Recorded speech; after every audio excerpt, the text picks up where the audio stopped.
This is John Kohler with GrowingYourGreens.com. Boo! And today I have another exciting episode for you guys. Where I'm today, I'm here in Houston, Texas, and I'm traveling on a field trip. And I'm actually here at the Harris County office, Texas A&M AgriLife Extension Service. And the reason why I'm here today is because once a month on the, fourth Tuesday of every month, they have an open house day. And I'm here to check it out. So the open house is like between 9 a.m. and like 11:30 p.m. And like I think at like around 10 a.m. they usually have a class or something like that to teach you guys how to grow food. And I want to encourage you guys, whether you live here in Houston or somewhere else, most every county has some kind of extension office so that you can get information on how to grow your own fruits and vegetables at home. And they've done a lot of the research for you, hard work figuring out what grows well, when to plant, all this kind of stuff. So just follow their advice on what to grow and what to plant. Now, I don't necessarily recommend all their guys' fertilizer or pest application because they may not even do organic growing and they may use synthetic chemical fertilizers, which I'm not in favor of, but they have a lot of good stuff that we can glean as organic gardeners from them. So what I'm going to do is go in the back of this building, and they have their demonstration gardens to share with you guys what they're growing and some of the research and work that they're doing back there. So let's go ahead and head to the back. So now we're entering the Harris County Master Gardeners demonstration gardens, and there's many different areas. When you walk in, there's like a chain link fence off to the left of the building you're going to want to go through, and then the first thing you're going to get to is this side of the building. Now they got a little tower garden up there that looks like it's growing pretty good. That's growing hydroponically. That wouldn't be my first choice to grow food because they actually are quite expensive actually. But they have all these beds here up against the building here. And this is the herb garden, which is really cool. And they got the herb of the month. And the herb of the month this month is the arugula. So I want to encourage you guys to get some arugula, especially if you're having challenges with your heart and stuff. My friend that had a stroke actually eats arugula to be like anti-stroke, because it's one of the best things you can eat, you know, for your heart. So eat a lot of it. They got things like lemongrass. So lemongrass is like about 4 feet tall. They're really good. So this is around here, no problem. They got lemon basil. They got different things like the oregano, and they got, wow, chives are doing really good. Looks like galangal ginger. They got rosemary. Oh, and they got this one's really cool. If I lived here, I'd be growing this one. They just call this the sweet plant, not stevia, but it grows really good. They got, yeah, the basil is growing amazing, and just all kinds of other things in this little herb garden. Sage, lemon verbena. So this amazing use of a side of the building to grow more food. And I want to encourage you guys to always grow some herbs. They're one of the most medicinal foods on the planet. You know, a lot of herbs, we like them because they have high essential oil content. And some companies might want you to buy their essential oils and all this stuff.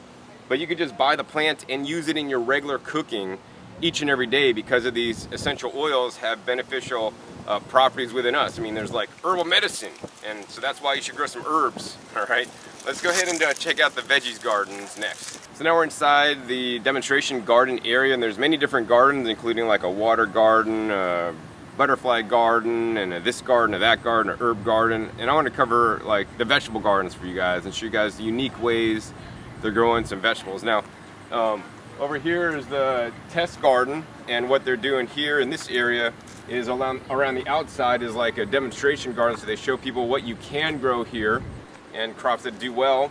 And then right in the middle they kind of do trials, so they're constantly, the master gardeners are constantly testing and growing different varieties of different crops to see how well they're going to do, so that they can make recommendations to you guys.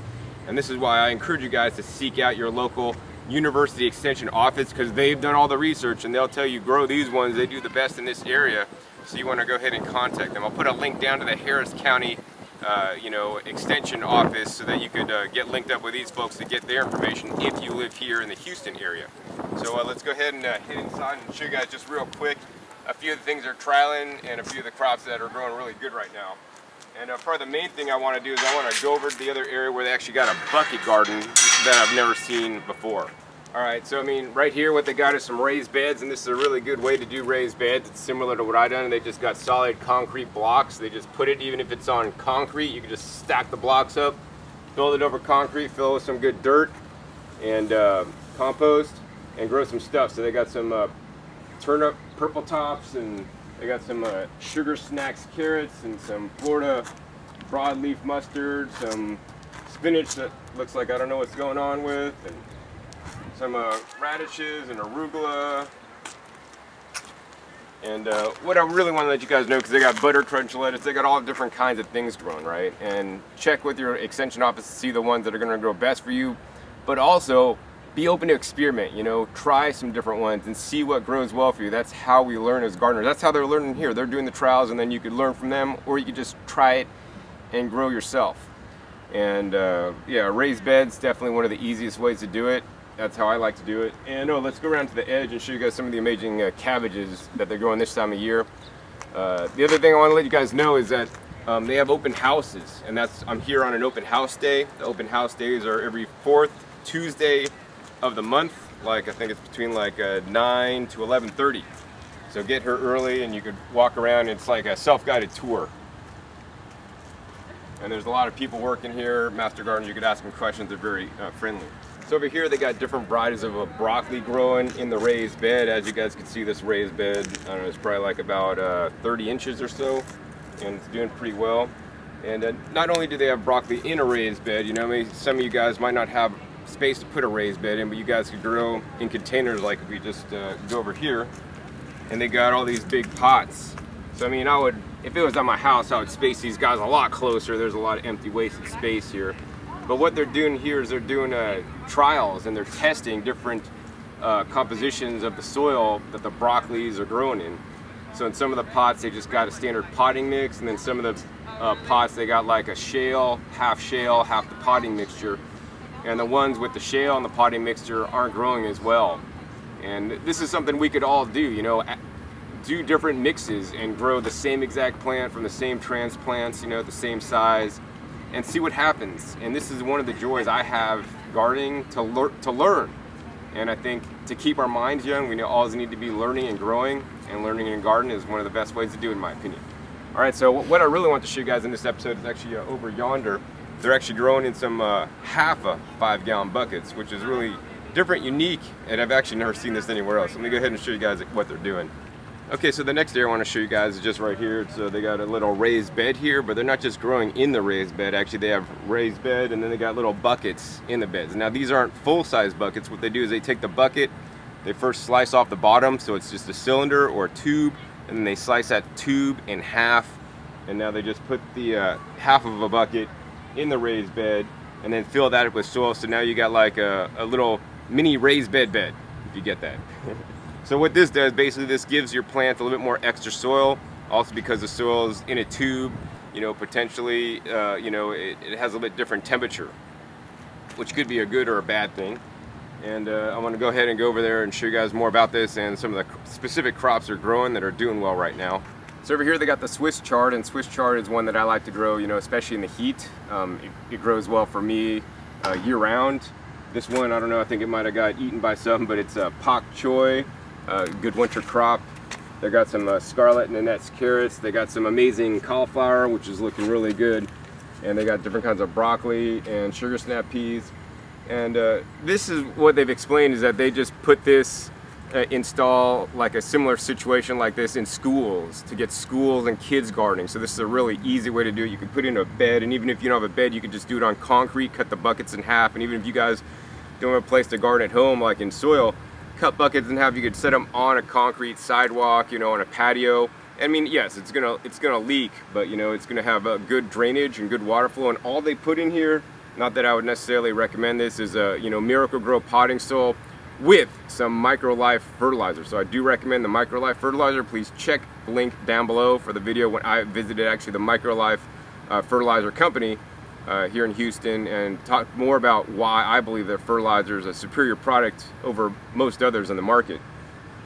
But that's what they put in here, and then basically they put the fertilizer and the Miracle-Gro in there for the teachers. They get them started with the plants so that the kids could see how food is grown, and it grows all year without actually having to do any additional fertilizing. So this is really cool. Now another thing they're doing actually is they got it on a table here, which is basically just some blocks upright, and then they got a table there with all the same buckets cut in half. So let's go ahead and go over there and show you guys some of the plants that are growing up in there. All right, so over in here they got a lot of different plants growing. I want to go over a couple of them.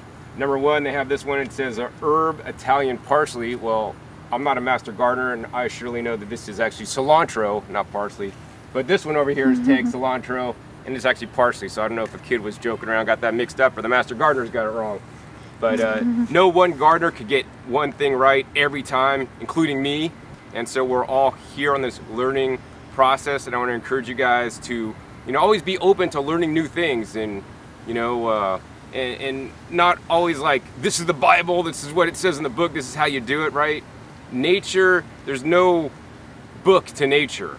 Some of you guys might debate me on that, but nature, it's always changing, it's always different, it's always adjusting according to the times at hand. And that's how I want you guys to be as gardeners, flexible, right? Be really flexible. So they got the carrots up here, which didn't do good in a situation like this on a table, but it did do good like in the ground. Of course, they got the dark red beets, some purple top radishes, kohlrabi, white kohlrabi, they have purple kohlrabi. This is the bush bean contender, so this is the one bush bean you're going to want to grow if you're here in the Houston area. It does the best out of all the different ones. Let's see, some spinach Palco hybrid, so that's the one they liked to grow. And let's see, red sales lettuce, butter crunch lettuce, dwarf curly, kale, cherry bell radishes, white icicle radishes, watermelon radishes, which are some of my favorites to grow. And then finally they just have this little area here with more of these buckets.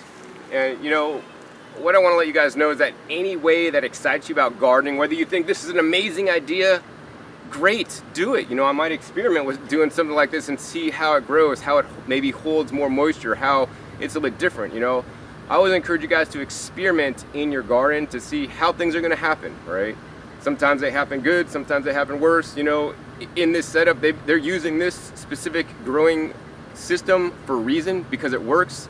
And a lot of times I would encourage you guys to model or follow or do things of people that are getting good results, especially university extension offices in your area, because they're out here like every day doing this stuff.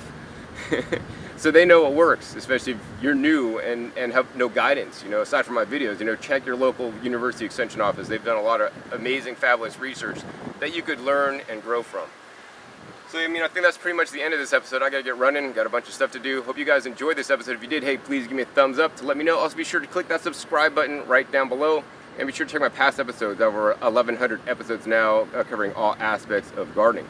So, once again, my name is John Kohler with GrowingYourGreens.com. We'll see you next time. Until then, remember, keep on growing. All right, this is John Kohler with GrowingYourGreens.com. Today, another exciting episode for you. And as you guys saw, that last episode was all about rock dust. I'm here at one of the quarries that rockdustlocal.com sources from.